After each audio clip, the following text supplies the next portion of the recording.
नमस्कार सभी को। तो आज हमारा पहला दिन है। हमने गिटार का इंट्रोडक्शन देख लिया पार्ट 1 में। इस पार्ट 2 में हम सीखेंगे किस तरह से गिटार को प्ले करना चालू करना। अगर हमारा पहला दिन है तो सबसे पहले हम क्या प्ले कर देंगे? क्या हम कुछ इस तरह की चीज़ें प्ले करने वाले हैं क्या? या फिर कुछ ऐसा क्या प्ले करोगे? अगर आपका पहला दिन है तो आपको किस तरह से स्टार्ट करना चाहिए, तो वो चीज़ें मैं आपको बताऊंगा। पहले पार्ट में हमने देख लिया गिटार का इंट्रोडक्शन, किस तरह से आपको गिटार को होल्ड करना है, किस तरह से आपको पिक को होल्ड करना है। अगर आपने नहीं देखा हुआ है तो जाकर के पहले पहला पार्ट देखो, फिर दूसरे पार्ट में कूदो। तो चलो स्टार्ट करते हैं। आज हमारा पहला दिन है। हमने देखा पिक को इस तरह से होल्ड करते हैं। सबसे पहले हम देखेंगे राइट हैंड को किस तरह से यूज करना है। लेफ्ट हैंड को अलग सा पार्ट में बनाऊंगा, पार्ट 3 उसमें बताऊंगा लेफ्ट हैंड कैसे यूज करना है। तो कैमरा का फोकस मैंने कुछ ऐसा रखा हुआ है कि पार्ट 1 सॉरी राइट हैंड को किस तरह से यूज करना है वो मैं बता सकूं, ठीक है।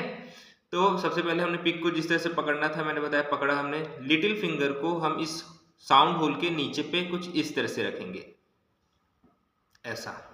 बस इसको छूना है। याद रखना कि इसको आपको गड़ाना नहीं है, ऐसे जोर से गड़ाना नहीं है, वरना ये वाला पार्ट जो है आपका वो पेन आ जाएगा और आपको उस पेन की जरूरत नहीं है अभी।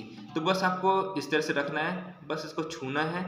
अब आप क्या करोगे, पूरे गिटार पे हम 2 स्ट्रोक सीखते हैं। एक होता है डाउन स्ट्रोक, मतलब कहने का है नीचे तरफ मारोगे, नीचे की तरफ मारना है। और अप स्ट्रोक ऊपर की तरफ मारना है। कई लोग क्या करते हैं, डाउन का मतलब सोचते हैं कि डाउन नीचे से आएगा, अप का मतलब समझते हैं कि अप से आएगा, ऊपर से आएगा।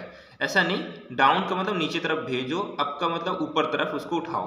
तो पहले वाले स्ट्रिंग पे आपको क्या करना है, इसी तरह से पकड़ना है, लिटिल फिंगर को इस तरह से रखना है और पहले स्ट्रिंग पे करना है डाउन अप, फिर दूसरी स्ट्रिंग पे डाउन अप, तीसरी स्ट्रिंग में पहुंच जाओगे। इसी तरह से आपको 6 स्ट्रिंग तक पहुंचना है। एक चीज का आप ध्यान रखोगे कि जो आपकी लिटिल फिंगर है वो जंप ना करे। ऐसा ना हो कि पहले स्ट्रिंग को प्ले किया और ऐसे कूद रहे लिटिल फिंगर। इसको छोड़ना मत। ये जो प्लेट है ना, फ्रेट बोर्ड है, इस सॉरी साउंड बॉक्स है, इसको आपको छोड़ना नहीं है। ये ऐसे नहीं उठा देना, ठीक है।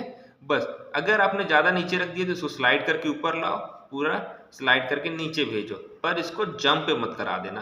तो पहले स्ट्रिंग पे फिर से करते हैं डाउन अप, सेकेंड स्ट्रिंग, इसी तरह से आप ऊपर जा रहे हो 6 स्ट्रिंग तक, फिर 6 स्ट्रिंग से नीचे आ रहे हो। डाउन अप करते हुए आप क्या कर रहे हो, उसको नीचे आ रहे हो, फिर down up down up down up down up down up down up, ऊपर से भी चले आ रहे हो डाउन अप करते हुए, ठीक है। इसको कुछ देर तक करना। फिर इसके बाद आप करोगे पहले स्ट्रिंग पे डाउन, सेकेंड स्ट्रिंग में अप, थर्ड स्ट्रिंग पे डाउन, फोर्थ स्ट्रिंग पे अप, फिफ्थ स्ट्रिंग पे डाउन, सिक्स्थ स्ट्रिंग पे अप। क्या किया मैंने, अल्टरनेट पिक किया। पहले मैं डाउन किया, फिर अप किया, फिर डाउन किया, फिर अप किया, फिर डाउन किया, फिर अप किया। फिर ऊपर से आ रहा हूँ सिक्स स्ट्रिंग पे डाउन, फिर अप, फिर सॉरी डाउन, फिर अप, फिर डाउन, फिर अप, फिर डाउन, फिर अप, ठीक है। तो पहले स्ट्रिंग पे डाउन है तो अगले स्ट्रिंग पे अप आ रहा, फिर अगले स्ट्रिंग पे डाउन आ रहा, फिर अगले स्ट्रिंग पे अप आ रहा, अगले स्ट्रिंग पे डाउन, अगले स्ट्रिंग पे अप। ऊपर से चले तो पहले डाउन आया, फिर अप आया, फिर डाउन आया, फिर अप आया, फिर डाउन आया, फिर अप आया। इसको कुछ देर करोगे तो 2 पैटर्न अभी हो गए हैं। पहला पैटर्न क्या कहता है, हर एक स्ट्रिंग पे डाउन अप कर दो। दूसरा पैटर्न क्या कहता है, एक में डाउन, एक में अप, एक में डाउन, एक में अप कर दो। तीसरा वाला काफी इंटरेस्टिंग है। क्या करोगे, पहले स्ट्रिंग पे डाउन करोगे, एक स्ट्रिंग को स्किप करोगे, फिर अप करोगे, फिर एक स्ट्रिंग को स्किप करोगे, फिर डाउन करोगे। तो क्या बना, पहला डाउन, एक को छोड़ करके फिर अप, फिर एक को छोड़ करके डाउन। पिक कैसे चल रहा है, पहले में डाउन है तो अगले में अप है, फिर अगले में डाउन है, ठीक है। नीचे से आते हुए स्ट्रिंग नंबर आपको मिला 1 3 5, ऊपर से आते हुए क्या मिलेगा 6 4 2, है ना। तो डाउन अप डाउन, यहाँ पे डाउन में खत्म किया तो 6 में क्या आएगा, अप आ जाएगा ऑटोमेटिकली।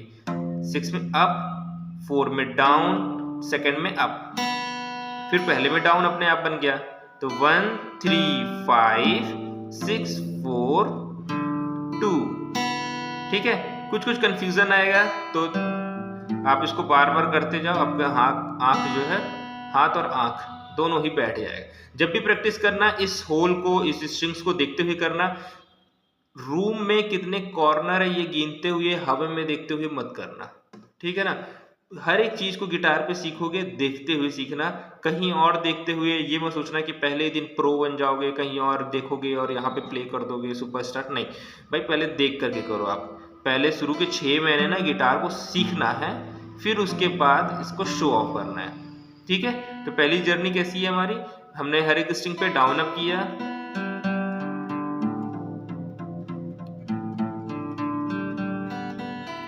फिर एक में डाउन, एक में अप, फिर डाउन, फिर अप, फिर डाउन, फिर अप, फिर ऊपर से down up down up down up. तीसरे में एक में डाउन, एक को छोड़ के अप, फिर एक को छोड़ के डाउन, फिर 6 में अप, 4 में डाउन, 2 में अप। इसी पैटर्न को काफी देर तक प्ले करोगे। कितने देर तक प्ले करोगे, कम से कम 20 मिनट तक। इससे क्या होगा कि आपके हाथ को थोड़ा थोड़ा याद होने लग जाएगा कि कौन सी स्ट्रिंग्स कितनी ऊपर है। याद रखना, लिटिल फिंगर को रखना बहुत ज्यादा कंपलसरी है। इसको कूदाना जंप कराना मत, अच्छी प्रैक्टिस करना, रूल के साथ सीखो, काफी मजा आएगा आप लोगों को। तो इस पार्ट को मैं यहीं पे खत्म करता हूँ। नेक्स्ट पार्ट में हम देखेंगे किस तरह से हमें लेफ्ट हैंड को यूज करना है। ठीक है, तो राइट हैंड को मैंने बता दिया है आज इस पार्ट में। जो थर्ड पार्ट रहेगा वो भी पहले ही दिन का होगा। ये हमारा पहला ही दिन चल रहा है अभी, ठीक है ना। तीसरा पार्ट भी पहले ही दिन का होगा, फिर देखेंगे दूसरे दिन क्या करना है। तो इस वीडियो को यहीं पे खत्म करते हैं।